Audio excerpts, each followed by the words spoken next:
பண்ணணும். என்ன பண்ணணும் ஃப்ரெண்ட்ஸோட? ஃபைட் பண்ணக்கூடாது, ஷேர் பண்ணணும். அப்புறம் என்ன பண்ணணும்?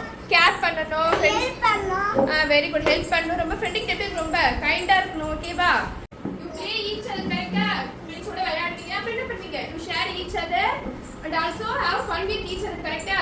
ஃப்ரெண்ட்ஸோட ப்ளே பண்ணுவீங்க, திங்ஸ்லாம் ஷேர் பண்ணுவீங்க. அப்புறம் என்ன பண்ணுவீங்க? ஃப்ரெண்ட்ஸோட சேர்ந்து ஜாலியா கிளாஸ்ல ஃபன் பண்ணுவீங்க. கரெக்ட்டா? S. On the special day we thanks to your friend. நம்ம என்ன பண்ணணும்? ஸ்பெஷல் டேல நம்ம ஃப்ரெண்ட்ஸ்க்கு தேங்க் பண்ணணும். ஓகேவா? சோ ஃப்ரெண்ட்ஸ் கூட விளையாடும்போது எப்படி ஃபீல் பண்ணுவீங்க? ரொம்ப ஹாப்பியா ஃபீல் பண்ணுவீங்க.